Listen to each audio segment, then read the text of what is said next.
E aí, galera, estamos aqui com mais um Talercast. Eu sou o Rafa Cáceres, cofundador e CEO aqui da Thaler. Estou aqui com o Sebas, nosso CTO. E aí, Sebas? E aí, galera, tudo bem? E hoje temos a presença ilustre do Valmir Lima e Silva Filho. O Valmir, que é ex-Talher, trabalhou com a gente aí. Já vai fazer uns 10 anos já, né, Valmir? Foi de 2014 a 2016, beleza aí, Rafa, Ah, beleza, Sebas? E aí? pô, 10 anos mesmo, né? E aí, Valmir, se apresenta aí pra galera te conhecer. Show de bola. Bom, primeiro de tudo, queria agradecer, tá podendo participar aqui de mais um Talercast. Participei quando ainda era Taverna Thaler, lá atrás, quando a gente falou Sim. sobre o fim da coluna de Verdade. QA, né? É E verdade, Sim. temos que falar disso, temos que falar disso. É. eu sou o Valmir, eu sou gaúcho de Porto Alegre, apaixonado por Florianópolis, trabalho com QA desde 2004. Comecei minha carreira trabalhando com testes manuais, passei por empresas como HP, Dell Computers, ADP, Sicredi. Me mudei para Floripa em 2014, onde eu trabalhei com o Rafa, com o Sebas, com a galera da Thaler. E em 2016 eu vim para a Europa, onde eu passei pela Noruega primeiro, trabalhei no whereby.com, depois fui para a Holanda, onde na Holanda eu passei por várias empresas, dentre elas eu trabalhei para o GitLab. E depois, atualmente, eu moro em Barcelona, onde eu trabalhei na Typeform inicialmente, mas hoje em dia eu trabalho autônomo, na área mais de educação, voltada a teste de qualidade de software. E um pouco do meu pessoal, assim, eu sou um cara apaixonado por compartilhar conhecimento, né? Então, eu tenho o blog Talking About Testing, tenho o canal Talking About Testing no YouTube, tenho cursos online, tenho também um podcast com meu parceiro Alexson, que é o Testando na Gringa, onde a gente entrevista profissionais que moram fora do Brasil e trabalham com testes. E a gente tem também um podcast em inglês, que é o Tech and Accent, onde a gente conversa em inglês com profissionais que moram na gringa e trabalham com tecnologia. Esse aí é um pouquinho do Valmir.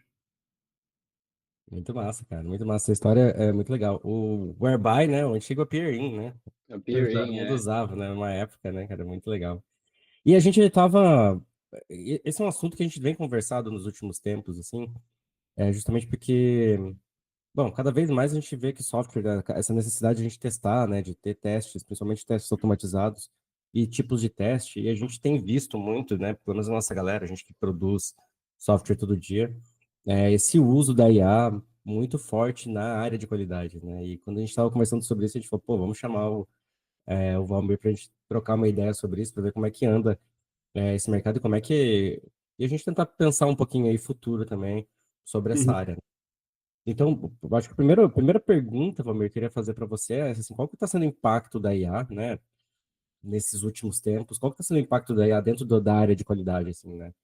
uhum, Vou começar primeiro com os positivos, assim, o que que você tem visto aí no mercado? Você que está dando aula, está conversando com um monte de gente, o que que você tem visto de impacto positivo, né? Porque a gente na área de código a gente está vendo, assim, a galera está usando bastante, né? Então sim, a gente estava conversando sobre isso, assim, as pessoas raramente travam mais, né? Elas não têm mais aquele negócio de ficar travado num código, não conseguir avançar. Isso é uma sim. coisa que está sendo muito legal.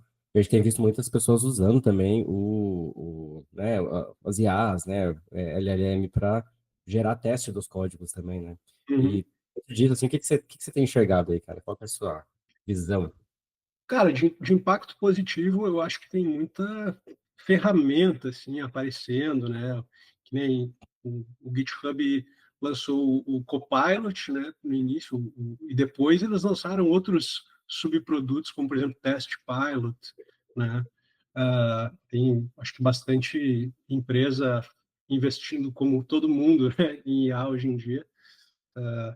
Acho que para um impacto positivo eu vejo para os desenvolvedores não dependerem tanto de pessoas especialistas em teste e eles mesmos poderem, os desenvolvedores e desenvolvedoras poderem, com a ajuda desse tipo de tecnologia, pensar em cenários, porque sempre se falou assim, sem, como é que eu posso dizer, no hard feelings aqui, tá?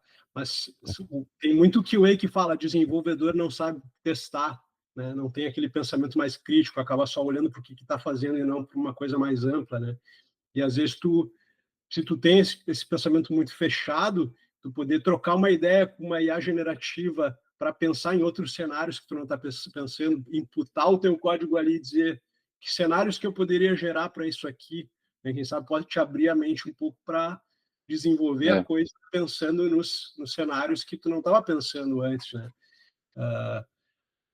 Sim. Para a É galera quase de...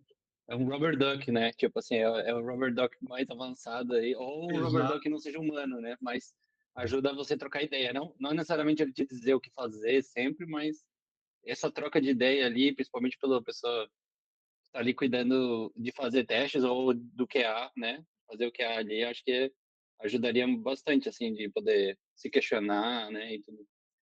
É. Acho que esse é um caminho muito bom. Às vezes até para avaliar, assim, né? Tipo, eu já criei essa suite de testes aqui. Que outros testes estão faltando, quem sabe, né? Que cenários que eu não pensei. Então, para esse tipo de Exato. coisa, pode ser uma. Eu até estava conversando com vocês antes ali no background, né? Tem um amigo meu que estava trabalhando na França aqui.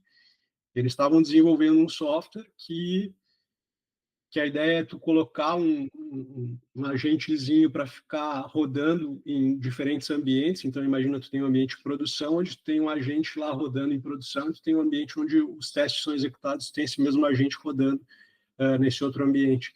E esse agente ele está entendendo tudo o que está acontecendo, né? Todos os fluxos pelos quais os usuários estão percorrendo, que partes do sistema estão sendo afetadas, que partes do sistema estão sendo usadas, que partes dos sistemas não estão sendo usadas, e aí tu poder entender assim, em produção, esses aqui são os fluxos mais utilizados, mas em ambiente de teste, esses aqui são os testes que a gente tem, e daí tu encontrar gaps, né? Quais são o que está faltando assim no ambiente de teste que está sendo muito exercitado em produção, mas que não está sendo exercitado a nível de teste. Ou até o contrário, né? Será que a gente não está testando as coisas erradas? Estou testando um monte de coisa que ninguém usa, né? Então, Sim, isso pode ser um impacto interessante, assim, mais voltado na parte de ferramental que está sendo construído usando o IA como uma das engines por trás dos panos ali, né? Mas eu acho que tem bastante impacto negativo também, galera. Tipo assim, principalmente para a galera que é mais especialista em assim, com, como eu disse, assim, né? O negócio está ajudando muito os devs a ter esse pensamento crítico. Então, às vezes, assim, tu fica pensando, tanto é que teve, né?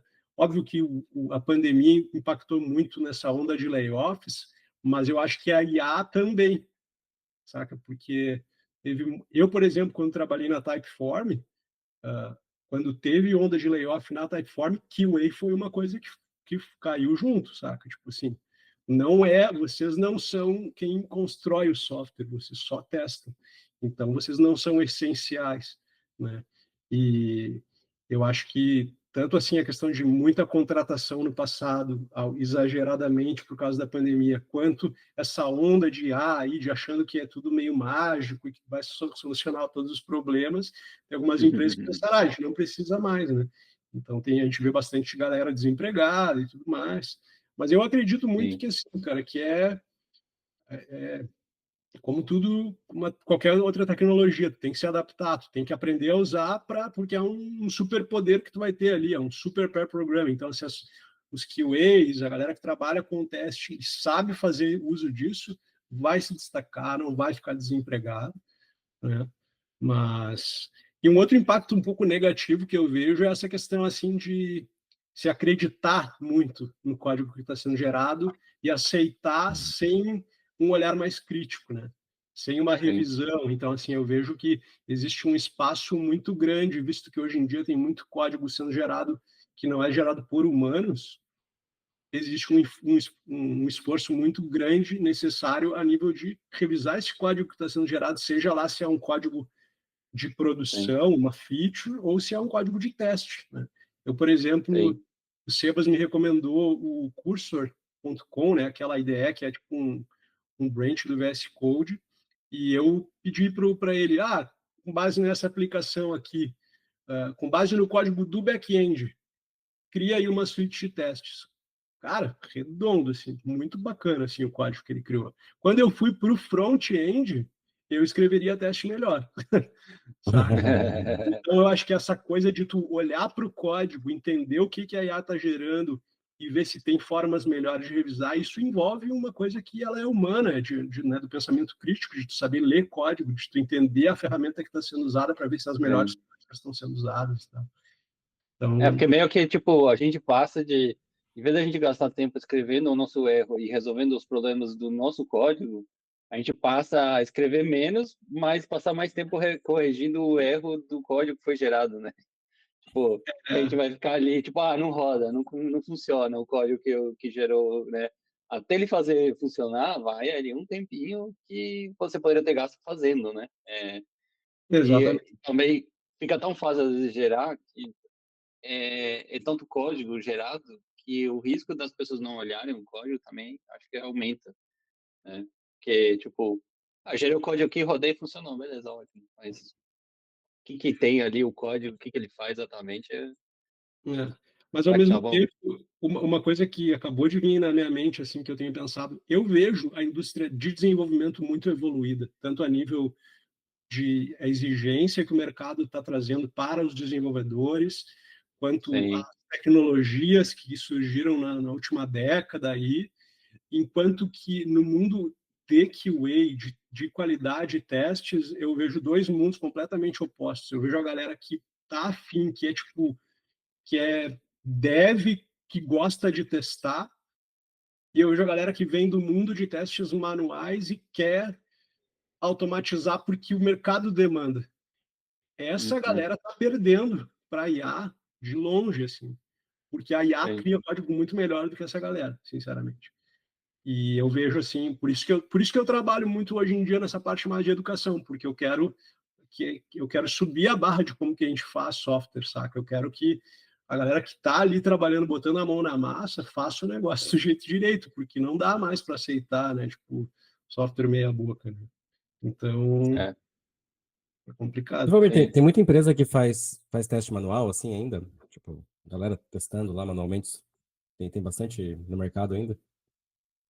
Cara, eu não sei, como eu não estou trabalhando para nenhuma empresa hoje em dia, assim, o que eu posso dizer é do que os meus alunos me falam, do que eu percebo nas comunidades, assim, eu vejo bastante ainda, mas não tanto quanto no passado, né? Quando eu entrei na área em 2004, lá era o que existia no Brasil, né?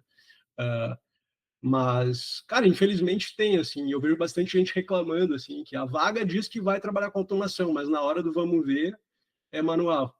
Então, assim, do que eu escuto, assim, das comunidades, tem bastante ainda. E a galera, e eu vejo, assim, tem alunos meus que chegam assim, como é que eu faço para achar tempo para automatizar?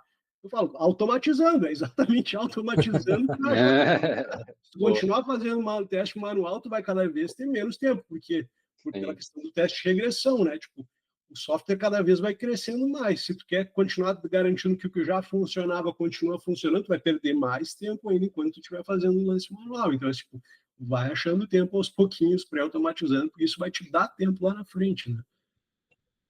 Uhum. sim.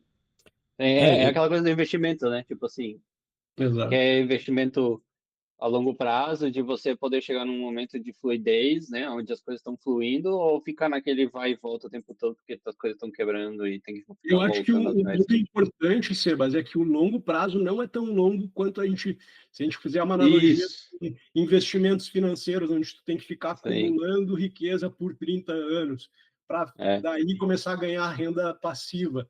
No mundo de desenvolvimento de software, longo prazo, às vezes pode ser 6 meses, saca? Tipo assim, não é sim, uma sim, coisa tão longa assim, né? Enquanto que o sim, oposto tem, né?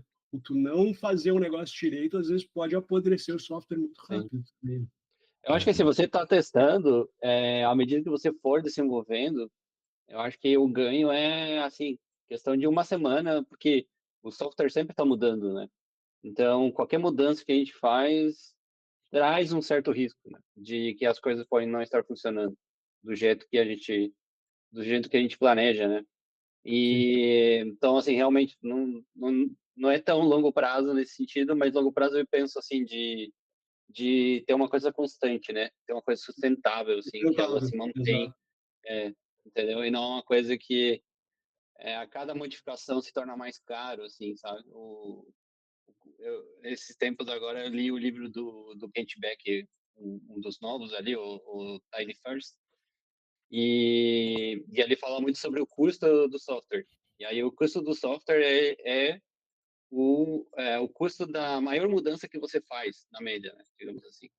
Então, o Sim, sim. tempo e o custo da coisa que mais levou tempo, numa média, esse é o custo do software. E aí, tem tudo a ver com o teste, né? Porque, tipo, se cada mudança que eu fizer demorou 3 dias, porque eu tenho medo de quebrar toda a aplicação por causa dessa Sim. mudança, né? Então, realmente se termina sendo quase inviável, né? Fazer qualquer mudança se você não tem teste ou alguma coisa assim. Eu estava lembrando aqui, ainda voltando na pergunta do Charles ali sobre a questão do se tem muita gente fazendo teste manual. Eu acabei de lembrar de um cliente meu que eu atendi, faço, sei lá, uns 2, 3 meses atrás, que ele contratou algumas horas minhas para ajudar eles com a automação do software que eles fazem, que é um ERP e tal. Que ele falou, cara, a gente, quando tem uma mudança grande aqui, a gente tem que parar 2 semanas para testar esse negócio. E é tipo, porque eles fazem teste manual, né? Então, Sim, tipo, cara, é muito tempo, 2 semanas parado, sem poder, né, tipo, congelar o software para testar tudo que foi adicionado e tudo que já funcionava para garantir que agora pode entregar. Tipo assim, qual é o cliente que quer esperar tanto tempo sim. assim? Né? E garantir entre aspas, né? Que é uma coisa você testar os cenários que já estão batidos, né? Mas e aqueles novos que foram criados que são invisíveis, né? Tipo, Exato. às vezes uma coisa é você testar a É, mesma coisa sempre. um monte de gente usando, né? É. Eu vejo assim que você falou um negócio, Valmir, que é muita galera que é de dev, né? Indo para testar, né? E eu vejo que normalmente isso é mais os testes unitários, ali, o teste de integração, né? E a gente Uhum. vê essa galera do teste manual vindo para automação, mais provavelmente um teste end-to-end ali, né? Como é que Uhum. tá esse balanço, assim, entre esses níveis de teste? Onde é que esses dois pontos se convergem, Uhum. né, cara? Como é que você vê isso? Cara, no mercado eu vejo a galera de teste hoje em dia um pouco mais evoluída, pelo menos né, eu me dividi em dois, né? A galera que Uhum. tá a fim de botar a mão no código, eu vejo a galera se preocupando não só com a interface gráfica de usuário, e já se preocupando pelo menos, ou a responsabilidade caindo um pouco para essa galera também dos testes mais de integração, de APIs, assim, uh, testando tanto APIs de forma automatizada quanto interface gráfica de usuário. E aí, quando a gente fala de interface gráfica de usuário, pode ser tanto testando end-to-end, com tudo conectado, ou testando, por exemplo, o front desacoplado do resto. Hoje em dia, a gente tem ferramentas que nos deixam fazer isso, né? Quando eu estava, ainda ontem de noite, eu falei, vou dar uma brincada aqui com o Cursor para experimentar com algumas coisas antes da gravação do podcast. E eu peguei uma aplicaçãozinha que eu achei open source, assim, baixei no meu computador, que era um negocinho que mostrava assim perfil de usuário com seus amigos e com as postagens, e pedi para o Cursor criar os testes de interface gráfica para mim, e ele criou testando o front desacoplado do back-end. Então, assim, usando o Cypress, eu pedi, cria usando Cypress. E aí ele criou usando a funcionalidade Sci.intercept, que te deixa ficar tipo, escutando o que está acontecendo na rede quando interações ocorrem via o navegador, e mocando a resposta, devolvendo dados estáticos, assim, né? Em vez de, sabe, em vez de tu ter que ter a latência de bater na rede, voltar, esperar o back-end te devolver para dentro renderizar alguma coisa na tela, fala, não, eu quero testar quando tem amigos ali para aparecer no perfil. Vai aparecer assim. Quando não volta nada, vai aparecer assado, e tu consegue testar isso. Então eu vejo a galera de QA já um pouco mais preocupada com um pouco mais do que só o teste end-to-end hoje em dia. Isso eu vejo que evoluiu nessa galera que está afim de botar a mão no código, né? A galera que está vindo dos testes manuais, cara, é a galera que ainda quer usar Cucumber porque acha que é mágica, que eu vou escrever dado quando então e o software vai se automatizar, né? E não é bem assim. Sim. Mas falando um pouco do balanço, assim, tipo, eu, por exemplo, estava conversando com um cara que é um outro embaixador do Cypress, que mora lá nos Estados Unidos, e eles colocaram um esforço bem grande, inicialmente, em testar end-to-end as coisas. E E depois de um tempo, o Cypress, por exemplo, é uma ferramenta que evoluiu bastante nos últimos anos, não só... Isso eu acho uma coisa muito legal. As ferramentas estão evoluindo muito, ficando mais amigáveis para desenvolvedores. Antigamente, o dev não gostava de desenvolver teste de front-end porque era um saco, cara. Tipo assim, era chato mesmo. E hoje em dia está começando a ficar mais fácil. Então, por exemplo, o Cypress hoje em dia tem suporte nativo para testes de componentes de front-end, de Vue, de Angular, de React, de Vite. Então, esse cara, eles colocaram bastante esforço em end-to-end no início. E depois ele falou para mim que eles começaram a gente tem a tal da famosa pirâmide dos testes, que diz que tu tem que ter bastante teste a nível de unidade, um pouco menos de integração, e bem pouquinho no topo da pirâmide, que são os testes end-to-end, que vão testar os fluxos principais. Eles começaram eles tinham muito teste lá em cima e poucos embaixo, eles começaram a inverter, e eles têm hoje em dia mais velocidade, porque tu está testando as coisas em uma granularidade menor, né? Uhum. Mais velocidade, tu tem mais controle, tu tem, às vezes, tu tem tanta confiança quanto tu tinha quando estava testando a coisa mais lá no end-to-end, com vários outros benefícios, saca? E hoje em dia eles conseguiram inverter, assim, hoje em dia eles têm, sei lá, 80% dos testes que eles criam na base do componente, mas isso aí envolve... É que tá, na minha opinião, quando a gente está falando desse tipo de coisa, não é sobre testes, a gente está falando sobre o design do software. Quando tu desenvolve software modular, onde tu pensa bem o que cada pecinha é responsável, tu consegue testar aquela peça separado do resto. Quando tu desenvolve um Sim, paranhado, um código espaguete, não tem outro jeito que não seja testar end-to-end, porque as coisas são tão acopladas, né? sim. Concordo. Cara, isso é uma visão muito interessante, É porque tem verdade, cara. sido um argumento até hoje, né? Um argumento que sempre se ouve, né, sobre end-to-end que é caro, né? Cara, É, é então caro, ele muda, né? né?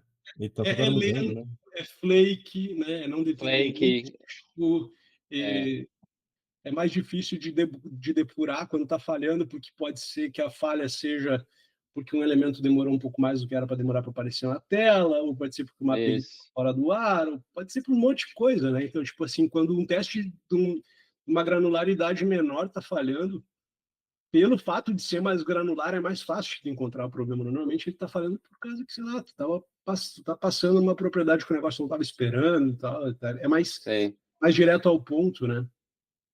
sim. E hoje você consegue testar, tipo, no nível de um design system, assim, componente de um design system, por exemplo?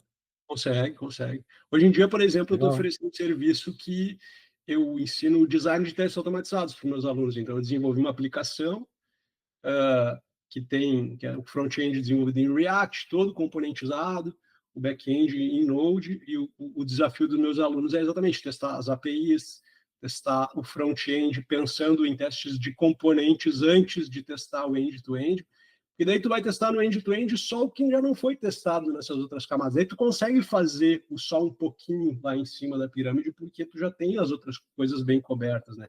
Mas eu acho importante, tem que ter o teste que integra tudo junto, porque ainda mais nesse mundo hoje em dia aí, a gente tem microserviços, micro front-ends, aí cada coisa funciona redondinho junto, mas quando tu junta tudo, mas aí eu acho que é muito mais um problema sei lá, de pessoas trabalhando juntas e entender, tipo, né, É, como é que a gente é. faz para entregar o software que quando se junta tudo o negócio funciona também. Me faz Cara, lembrar isso muito aquele meme lá da catraca, né? Que é tipo, eu acho que era uma catraca, alguma coisa assim, que tipo, a catraca funciona, mas não deixa ninguém passar. É tipo uma coisa meio tipo, tu testa a catraca e tá funcionando, mas tipo, ninguém consegue passar direito.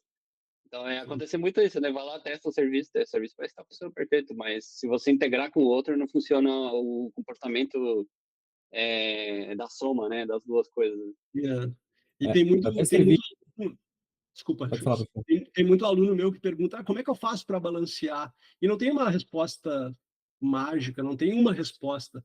Né? Tipo, cada sistema é diferente, mas assim, o que eu gosto de dizer é quanto mais tu conhece sobre o todo, mais tu consegue pensar sobre em qual É, camada que tem que ser desenvolvido, né? Mas aí também entra essa questão, às vezes, de trocar uma ideia com uma IA, sabe? Tipo, com base nessa base de código aqui, quais são os testes que a gente poderia criar, em qual camada que poderia entrar e tal, né? Tipo, às vezes a gente pode ter insights que a gente não tem quando a gente está sozinho ou estamos conversando com outros humanos. Eu gosto muito daquele documentário do AlphaGo, que os caras botaram a IA para jogar Go contra o campeão mundial e o cara aprendeu uma jogada que ele achava absurda, né? Então, às vezes, tu aprender com a IA é um negócio interessante, assim, né? Pensar em que eu não estou pensando aqui, né? Que cenários que eu não pensei, será que esse negócio que eu estou testando end-to-end eu não poderia estar testando uma camada mais baixa para ter todos os outros ganhos de velocidade, de controle, de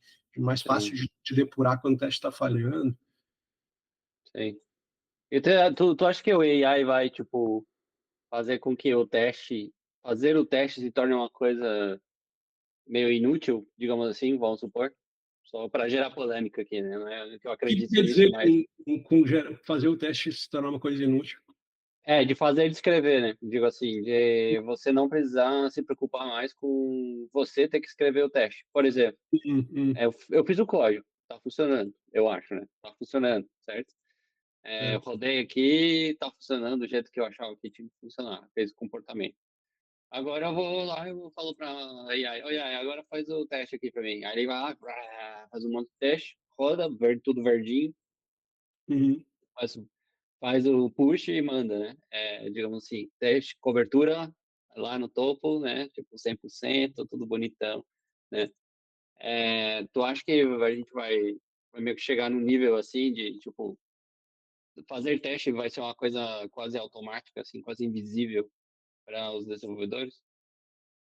Cara, eu acho, eu não vejo como uma coisa, tipo, eu não vejo isso como uma coisa de que não vai acontecer. Eu acho que é bem possível, mas eu acho que a importância entra em a gente realmente analisar o código que está sendo gerado. Quem sabe eu não vou mais perder tanto tempo criando o código e Uhum. sim instruindo a IA sobre o que eu quero que ela faça, seja lá se vai ser uma feature ou se vai ser um teste para aquela feature. Mas é o olhar crítico, né? Que isso é uma coisa que tem que ter um olhar humano ali de tipo, às vezes assim, até pensando em, sei lá, em padrões de código de um certo time, né? Tipo, essa IA ela tá gerando um código que está no nível, no padrão que a gente aceita ou não, né? Tá seguindo as melhores práticas que são definidas pela comunidade ou não. Então eu acho Uhum. que vai ser eu acho que essa coisa assim, tipo, a gente tem que a gente vai deixar de ser o codificador e vai virar prompt engineers e revisores dos códigos que são gerados por essas Sim. IAs generativas, quem sabe, né? Todo mundo vai É. virar revisor de pull request agora. É isso. Até que uma IA vai vir e vai substituir também. Não, e Exato. a IA é boa para fazer review, É, na verdade. é, Né? com Eu, certeza. eu, por exemplo, eu criei nessa mentoria que eu estou oferecendo para meus alunos. Na última aula eu mostro para eles a minha solução para os exercícios. E eu peguei e joguei para a IA a minha solução para um dos exercícios e falei, me diz aí, que tal essa suite de testes aqui? Uhum. E a parada me deu um feedback bem legal, dizendo, tá bem estruturado, tem uma cobertura legal com relação à base de código, né? Tu tá utilizando técnicas interessantes de testar o front desacoplado do back, porque tu está respondendo coisas com arquivos estáticos, não sei o quê. Ao mesmo tempo, a IA falou para mim, tem algumas coisas aqui que não estão seguindo o princípio do don't repeat yourself, que poderia estar, quem sabe, criando uma função para não precisar repetir esse código tantas vezes, ou então pensar em tipo coisas que, sei lá, quem sabe poderia gerar também testes de regressão visual para a parte mais de estilo, né, que não está Uhum. sendo coberto, para aquela coisa de funcionalmente está tudo ok, mas o CSS está tudo quebrado, por exemplo, né? Então, assim, Sim. e tem um brother meu, cara, que ele fez ele fez alguns estudos de um negócio que chama Multiple Agent Systems, e ele criou uma fabriquinha de software, assim, que o input é um ticket do Gira e o output é um software rodando. E ele tem um agente que é o analista de negócio, um agente que é o desenvolvedor, um agente que é o testador, um agente que é da infra, um agente que escreve a documentação técnica, e o mais louco é que eles negociam entre si, assim, saca? Até o Isso é muito negócio. legal. Então, tipo, daí depende Isso é do muito doido. nível da onde que a gente está, né? Do que a gente quer fazer, mas tem gente fazendo isso já. É, a gente tem brincado com esses negócios aí também. E eu só voltar no assunto antes, né, que a gente estava falando sobre integração, eu até falei isso no meu LinkedIn esses tempos, que hoje está muito fácil de fazer, criar código, né? Só que também, cada vez mais está difícil a gente ter um software que faz tudo, né? Como era no passado. Então, a gente foi lá para microserviços, micro SaaS agora, então a gente tem um monte de softwarezinho que faz um monte de coisa. E na hora que a gente tenta juntar tudo isso, cara, tá sendo um caos, assim. Então a gente tá participando de muitos projetos onde, cara, é vários fornecedores, cada fornecedor faz uma coisa diferente, cada um tem interesses diferentes. E aí quando você vai fazer um produto, você fala, pá, mas tá tudo pronto, né? Só que, cara, quando você tenta conectar essas coisas, cara, não vai, né? Não se conecta justamente porque, cara, depende, tem gestão de dependência que tem que ser feita, tem, cara, incompatibilidade entre as coisas, né? Então, a gente tá Eu vendo acho, cada vez eu mais acho que que isso entra muito na questão de entender o para que a gente. Porque, tipo assim, essas inteligências artificiais generativas, elas. Tem coisas nas quais elas são muito boas e é, tem coisas nas quais elas não são. Então, é entender para né? que eu vou usar e para que eu não vou usar, né?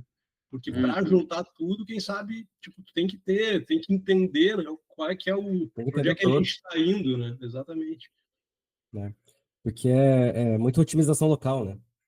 Muita Exato. otimização local, assim, então assim, mas É isso. tá código pronto e tudo mais, só que, cara, quando você vai ver no global, tá subutilizado, porque as coisas não se conectam, não anda, né? Então a gente tem visto isso em vários projetos, assim, então tá mais fácil, mas ao mesmo tempo que tá mais fácil, começa a ficar mais difícil, né? Porque é o que aconteceu na indústria, né? A gente vê lá a meta, né, do Goldhat lá nos anos Uhum. 80, né?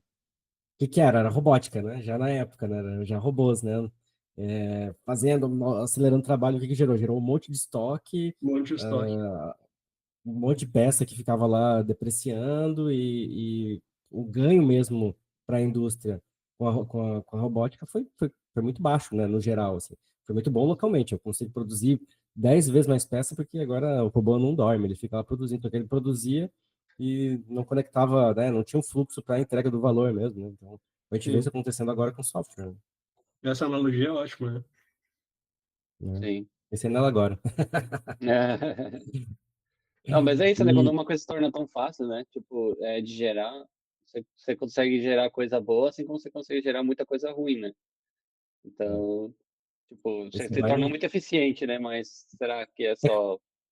Você acaba tendo que operar num nível acima, né?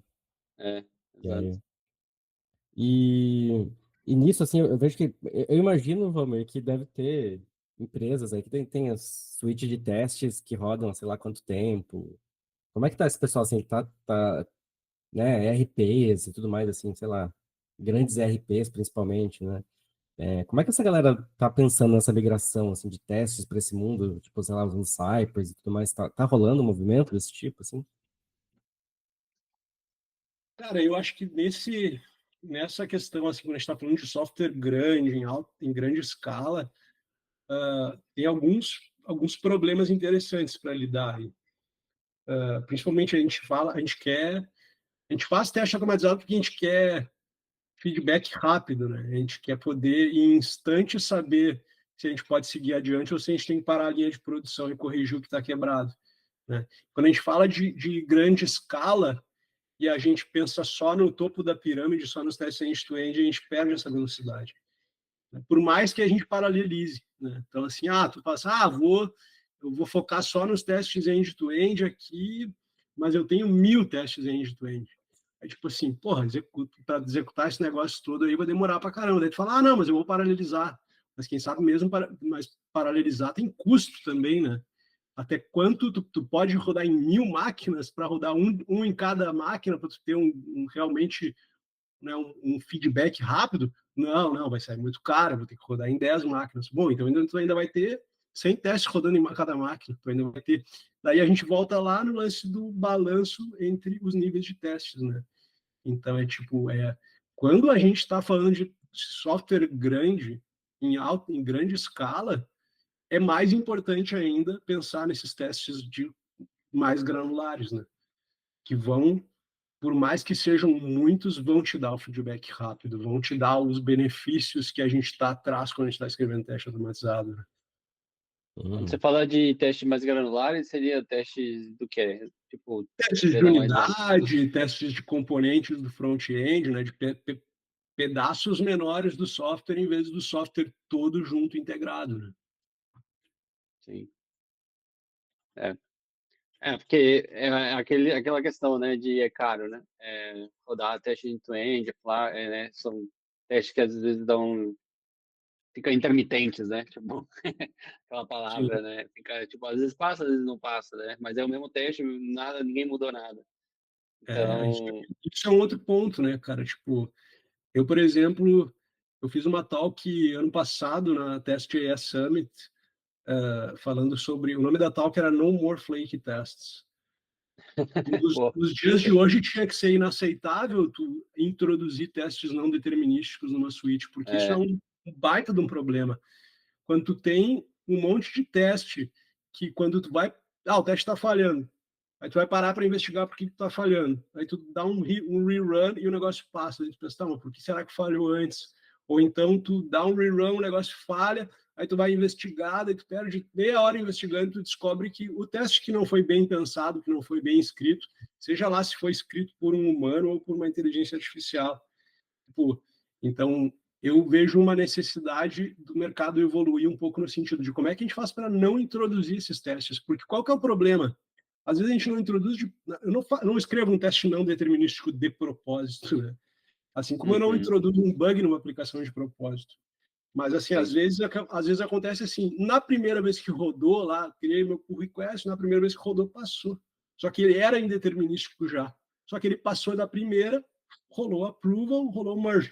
Lá, depois de uma semana, ele começou a ser não determinístico. Aí ele já era, já está na suite. E esse tipo de coisa, o que acontece? Quanto mais desses testes, mais o time perde a confiança nos testes. Porque, vou perder tempo em investigar, era o teste que estava com problema. ou comenta. Chega Ou uma comenta o hora teste. que fala assim, quer saber? Eu não vou mais dar bola para esses testes. E daí, quando estiver pegando um bug real, tu deixou passar e quem vai achar vai ser o teu cliente. Então, uma das técnicas que eu acho que a gente poderia começar a utilizar é um negócio de, tipo assim, como é que eu faço para não introduzir testes não determinísticos na minha suite? Cara, executa eles exaustivamente antes de ele fazer parte da tua suite de testes. Então, tipo assim, imagina que tu tem no teu workflow de trabalho, tu tem no momento lá da criação do pull request que vai rodar os testes, se o teste é novo ou se o teste está sendo modificado, vai ter um passo no workflow que vai falar assim, esse teste aqui eu vou rodar ele 10 vezes, então. E só se ele passar as 10 vezes, ele pode ser feito merge, saca? E esse tipo de coisa, quem sabe, pode prevenir da gente estar introduzindo não determinismo nas nossas suítes, né? Porque às vezes pode passar na primeira, mas na segunda falhar. E se falhar na segunda, tu vai ter a chance de detectar isso antes de ele já estar sendo parte da tua suíte e daqui a pouco o teu time já está perdendo a confiança, né? Sim. E o que causa, cara, um determinismo assim no teste? Geralmente é Pode ser um integração. monte de coisa. Então, assim, não determinismo pode ser... Aí, então, assim, um elemento que tu estava esperando que estivesse na tela, ele demorou mais do que um certo timeout que o teste está configurado para esperar, falhou. Numa outra, daí tu deu um rerun, aquele servidor já tinha aquecido, digamos assim, o negócio voltou mais rápido, passou. Às vezes, pode ser porque uma certa, sei lá, uma certa API estava demorando um pouco mais para responder, ou então, às vezes, cara, tem outras coisas assim super comuns. Teste rodando em ambiente compartilhado para homologação manual. Ou no Sim. meio da Você vê suite como... de teste tem alguém mexendo em alguma configuração lá que quebra o teste. Esse tipo de coisa causa não determinismo, saca? Então, assim, tem vários motivos, né? Mas por isso que eu sempre defendo muito a coisa de teste automatizado rodar em um ambiente específico para teste automatizado, não compartilhado com humanos, né? Que daí tu tem mais, pelo menos tu consegue tirar esse não determinismo da jogada, né? Mas Uhum. mas ao mesmo tempo, assim, ferramentas mais modernas hoje em dia. O Cypress é uma ferramenta que ele conseguiu lidar muito bem com esse não determinismo, porque ele não falha o teste primeiro, ele tem diferentes timeouts já pré-configurados para diferentes coisas. Então, assim, se um elemento não está na tela ainda, ele vai esperar mais um pouquinho e vai falar, tá na tela agora? Não. Tá na tela agora? Não. Tá na tela? Ah, agora tá. Ah, então vai lá e clica na porra do elemento, saca? Se é o page load, ele já vai, em vez de demorar por exemplo, o default timeout de um elemento aparecer na tela para o Cypress é 4 segundos por default. De um page load é de 60 segundos. Então, às vezes, se uma página está demorando muito para carregar, a ferramenta ela já toma conta de esperar pela coisa acontecer antes de ir para o próximo passo que o teste iria executar, né? Mas... Isso é bom porque pelo menos diz o porquê do timeout, né? Porque quando tem um timeout geral, é difícil da gente identificar o problema. Mas quando tem um timeout assim mais... Tipo, cara, o nosso timeout de page load é de 60 segundos. Na hora eu falo assim, tá, então a página tá demorando mais do que 60 segundos para carregar, e esse é o problema. E às vezes as pessoas, daí aquela galera do mundo que vem do teste manual para automatizar testes, vê um negócio desses, falhou porque demorou mais de 60 segundos. Daí, em vez da pessoa investigar por que está demorando, ela vai lá e aumenta o timeout para 120. Aumenta o timeout, Tipo assim, não, né, gente? O teste está te dizendo que está demorando demais, mano. Tipo assim, tem um problema. Às vezes as pessoas ignoram o problema. Outras coisas que geram não determinismo é dependência entre testes. Então, assim, o teste que para eu executar uma coisa, um outro teste tem que ter sido executado numa certa ordem para que ele tenha criado alguma coisa para mim para eu poder consumir. Tá, e se aquele teste anterior deu alguma coisa errada no meio do caminho, o próximo teste não vai dar certo, e não é por culpa dele, é por culpa de alguma coisa que ele esperava que tivesse sido criada antes. Então, né, a dependência entre testes é uma coisa que nem, por exemplo, o Cypress, hoje em dia, eles lançaram na versão 12 ou 13 um negócio que chama Test Isolation. Então, eles garantem que cada teste vai ser executado num ambiente mais limpo possível, né? Tem gente que fala assim, vai lá e desliga o Test Isolation. Não, cara, não desliga, o negócio serve exatamente para prevenir que tu faça o negócio errado, e tem gente que fica dando dica errada assim, para os outros, né? Por isso que eu digo assim, que a galera de dev evoluiu muito, enquanto que a galera de teste tem dois mundos, assim, tem a galera que está a fim de fazer um negócio diferente, tem a galera que está surfando uma onda que já passou há muito tempo. E é sobre trabalhar junto também, né? Porque esse exemplo de 60 segundos que você deu é ótimo. Cara, o que eu quero é que o teste passe. Não tô nem aí, né? Se tem um problema ou não. Minha tarefa é essa, né? O meu objetivo meu mundo aqui. Ô, Valmir, você falou um negócio antes, que aí eu lembrei que a gente fazia. Até esses dias eu tava vendo um videozinho que a gente gravou, sei lá, 2016 deve ter sido. De teste de regressão visual, cara. Tá rolando isso ainda, assim, a galera tem feito isso ainda? Tá rolando. Inclusive, o Cypress, eles estavam para lançar um negócio que eles adiaram um pouco, assim. Mas o que acontece? O teste de regressão visual ele começou com uma coisa bem crua, assim, né? Antigamente, o que acontecia? Tu pega assim, eu quero testar não só a parte funcional, eu quero testar o visual também, né? Que mudanças no CSS não quebraram a aplicação visualmente, por exemplo. Então, antigamente, tinha aquela coisa assim, enquanto tu tá rodando um teste funcional, em dados momentos, tu tira uma screenshot da tela, tu salva num servidor e grava ela como uma baseline. É assim que a aplicação tem que renderizar nesse estado. Quando tu tem mudanças no código, tu roda os mesmos testes que vão tirar screenshots naqueles mesmos momentos e vão comparar. E se achar diferenças visuais, assim, quando tu tá comparando uma screenshot, ele vai olhar pixel por pixel. E aí tem ferramentas que deixam tu definir um certo threshold para, tipo assim, se é uma coisa muito pequena, passa mesmo assim, pode ser bom, pode ser ruim. Outras ferramentas surgiram e começaram a subir um pouco a barra de como que isso aí funciona. Então, em vez de tu bater uma screenshot, por exemplo, o Applitools e o Percy, que são dois software as a service, né, que tu tem que pagar para usar, e não é barato, esses caras começaram a fazer um negócio diferente, que é tipo assim, quando os testes rodam, eles pegam os assets que estavam sendo renderizados, JavaScript, CSS, HTML, todas as imagens, qualquer documento, e em vez de salvar uma screenshot, salva esses assets no servidor. E aí, quando roda de novo, sobe de novo esses assets, e aí, tipo assim, tu monta a aplicação no browser de novo como estava, E aí tu já tem um negócio um pouco mais dinâmico ali, que tu Legal. consegue falar assim, Interessante. esse elemento aqui ele tem uma informação dinâmica, esconde, porque eu não quero que essa informação dinâmica interfira no resultado dos meus testes, né? Legal. Mas daí o Cypress está pensando num negócio além disso. Porque acontece? O teste de regressão visual ele tem um problema, que é tu tem que dizer quando que tem que bater screenshot ou quando que tem que subir esses estados desses assets. Então tem que dizer assim, acessa a página de login, tira uma screenshot. Beleza. Preenche os dados do usuário, clica no botão de login, espera renderizar a tela depois do usuário estar logado e tira uma screenshot. Né? O Cypress lançou na versão 13 um negócio que chama Test Replay, que é essa mesmo lance dos assets, tu executa os testes, se tu está integrado com a cloud deles, que é o SaaS deles, que o Cypress é um software open source, o runner, e eles têm o SaaS deles, que é o que, né, paga as contas, assim, né? Se tu integra com eles, antigamente só tinha lance de falhou o teste, tu vai olhar uma screenshot ou um vídeo da execução. Hoje em dia eles têm um negócio que chama Test Replay, que é... Vocês já usaram o Cypress? Eu já. No Cypress tu tem aquele lance do test runner, né? Que tu consegue usar time travel e tu vê como é que estava antes, como é que estava depois.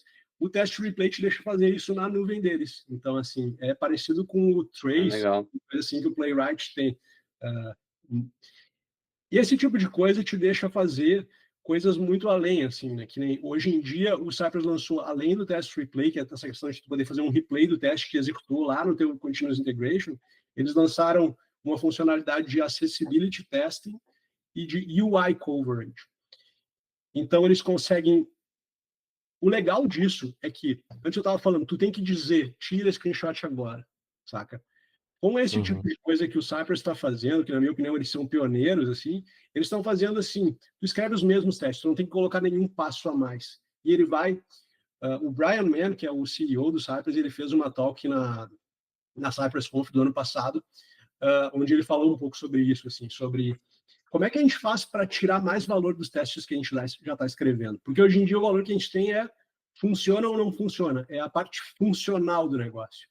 Então, imagina que tu consegue escrever os mesmos testes funcionais, que vão abrir o browser, vão visitar as páginas, vão clicar nas coisas, preencher formulário, parará, e tu conseguir, além de garantir que funcionalmente o software está ok, que o software é acessível também. Ou então, que o software tem uma certa cobertura de UI. O que significa cobertura de UI? É tipo, de vários elementos que eu tenho interagíveis na tela, tu conseguir dizer, esse elemento aqui não está sendo interagível. Não, nenhum teste está clicando nesse botão que seria possível de clicar. Então, ele consegue te dar um score de interatividade. E eles estão... Era para eles lançarem um negócio de regressão visual também, só que sem a questão de tu ter que dizer, agora tira uma screenshot. Ele vai analisar com base no que o software executou, no que os testes executaram, os diferentes estados que a aplicação renderizou no browser, e poder gravar isso como uma baseline para quando rodar de novo entender se teve diferenças visuais na aplicação, saca? Mas o legal disso é que eu até escrevi um blog post um tempo atrás que se chama Boas Práticas em Teste de Regressão Visual. O que são algumas boas práticas em teste de regressão visual? É tu esperar por tudo que tinha que estar na tela antes de falar, tira screenshot. É tu garantir que não vai ter uma data, que no dia de hoje é uma data, no dia de amanhã é outra data, aquela data vai gerar um teste não determinístico. O Cypress tem esses mecanismos por detrás do pano de esperar pelas coisas, de tu poder, sei lá, congelar o relógio do navegador, o clock do navegador, para falar assim, sempre renderiza com essa data aqui e tal. Então, tipo, tu conseguir ter um teste de regressão visual, mas sem precisar dizer, tira uma screenshot, porque ele já vai ter salvado na nuvem deles lá os assets, naqueles diferentes estados, e na próxima executando ele vai comparar e vai entender, tipo, esse botão que estava verde agora está vermelho, sei lá. E vai te mostrar o dashboard, sabe? Sim. Legal, porque não vai estar comparando duas imagens, né? Realmente. Vai estar comparando... Para dar erro é muito fácil, né? Porque era um problema que a gente tinha, né? Qualquer mudança... Exato. Tipo, às vezes é um texto que empurra uma coisinha mais para baixo, aí já, putz, já deu... Já falhou o teste, sei lá. Tá vendo? E, cara, Valmir, eu queria que você aproveitar que você entrou nesse ritmo aí, cara. Como é que é? Tu é embaixador do Cypress hoje, né? Massa, cara, eu acho que E, assim, eu queria ouvir mais de ferramentas, assim, o que tá rolando? Tem o Cypress, né? Assim, acho que você pode falar mais um pouquinho dele. E o que uhum, mais tá rolando, assim? O que tem de novo nessa área, assim, em questão de ferramentas, né? E uhum, como é que a galera tá usando, né, IA também nessas ferramentas? O que você tem uhum. visto aí?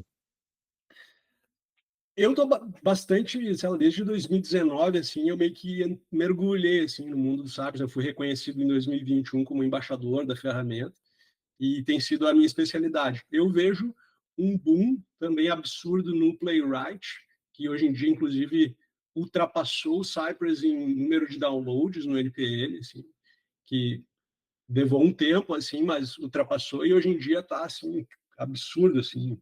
O Cypress ainda é muito utilizado, né? Mas o Playwright também é uma outra ferramenta que está disparada, que eu, pessoalmente, quando eu tentei usar, eu tive uma experiência ruim, assim. Eu tive uma experiência eu acho que é uma ferramenta poderosa, é uma ferramenta rápida, é uma ferramenta que te traz um pouco mais de determinismo do que ferramentas antigas baseadas em Selenium, mas ainda assim eu acho que o jeito de escrever teste com Playwright, que é, digamos assim, o principal competidor do Cypress, ainda remete muito ao mundo Selenium de escrever testes. Enquanto que o Cypress veio com uma pegada completamente diferente, assim, tipo, a gente não é Selenium e o jeito de escrever testes com Cypress é completamente diferente do Selenium. Eles criaram muitas boas abstrações para as coisas. E é engraçado que as pessoas que vêm do mundo do Selenium querem trazer essas abstrações para o mundo do Cypress, querem abstrair coisas que não precisam ser abstraídas porque já foram muito bem pensadas. Mas a nível de ferramentas, assim, para testes mais de interface gráfica, assim, eu vejo esses dois assim como os dois maiores players. O Cypress, eles lançaram depois que saiu aí ChatGPT 4 e saíram os GPTs, tem um GPT do Cypress lá, que é o Cypress Helper. E lá ele foi treinado com os modelos da documentação do Cypress e tudo mais. Claro. Então, assim, eu quero, né, sei lá, pegar, copiar e colar a minha suite test e jogar lá para o GPT do Cypress para perguntar se eu estou usando as melhores práticas, coisa e tal. O negócio vai fazer um review bem bacana e tal. Show. A Amplitools, que é essa ferramenta que faz teste de regressão visual, eles por muito tempo falavam assim que usavam inteligência artificial para fazer as coisas, e eu nunca entendi o que eles queriam dizer. Para mim era muito mais marketing do que fazendo a coisa realmente, saca? Que eu vejo muito acontecer também, né? Tá todo mundo, é tudo IA, Sei. tudo IA, vamos dizer que a gente está fazendo com IA, e, tipo assim. Então eles diziam assim, a gente usa IA aqui, mas eu não sei não até que ponto eles usavam. Que mais? Cara, o próprio, né, Copilot é muito útil para escrever testes automatizados, o GPT, o Cursor, que tem ali diferentes. Tu pode escolher se tu vai usar o GPT, se tu vai usar o Cloud, se tu vai usar Claro, algum sim. outro modelo e Sim. tal. Uhum. Então, O Codium também, ele é muito bom de teste. Estava até comentando que hoje eu estou usando mais o Cursor mesmo. Mas o Codium, ele dá, tipo, ele tem, tipo, uma interface que ele criou dentro do VS Code, que ele te mostra todos os casos de uso e edge cases que não foram testados ainda, só que ele bota só, tipo, o título.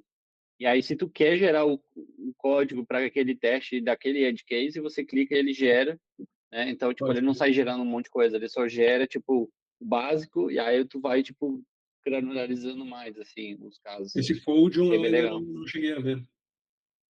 É, Code 1, ele é muito bom. O pessoal tá usando bastante aqui na Thaler também, então tô gostando.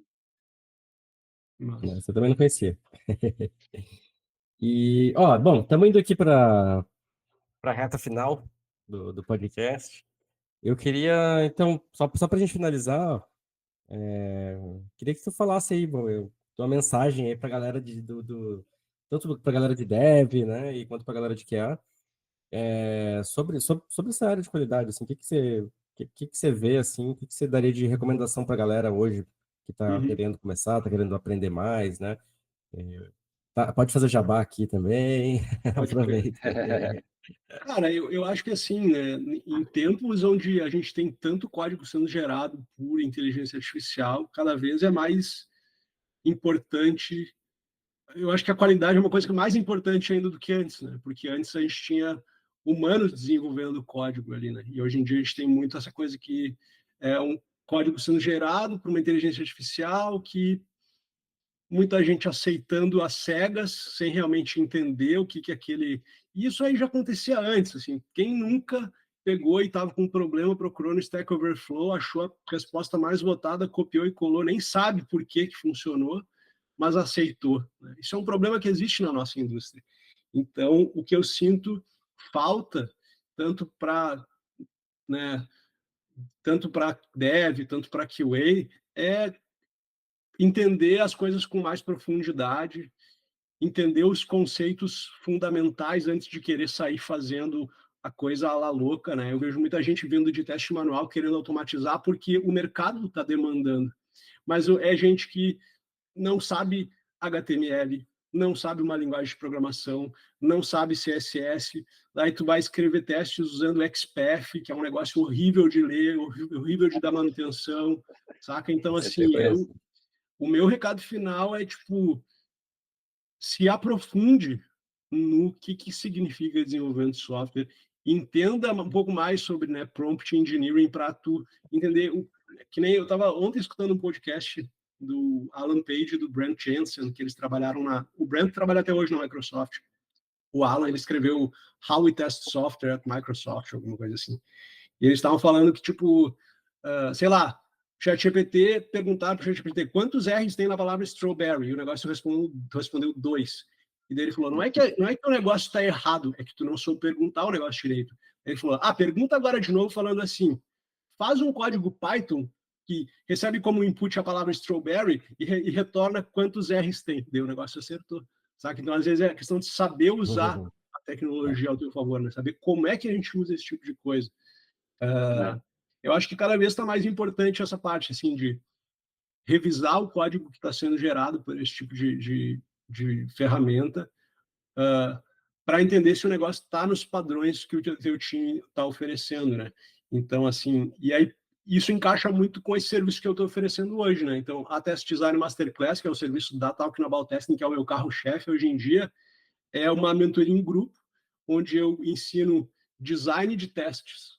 É design de software com foco em testes automatizados. Então, eu abordo tanto a parte teórica, que são o que eu chamo de elementos do design de testes, que são coisas que eu, Valmir, considero importante quando a gente está escrevendo testes automatizados, e tem a parte prática, que é, toma aqui, faz de conta que a gente está no mundo real, tu tem um projeto para testar, tu tem que testar a API, tu tem que testar o front, tu tem que testar acessibilidade, tu tem que testar os componentes.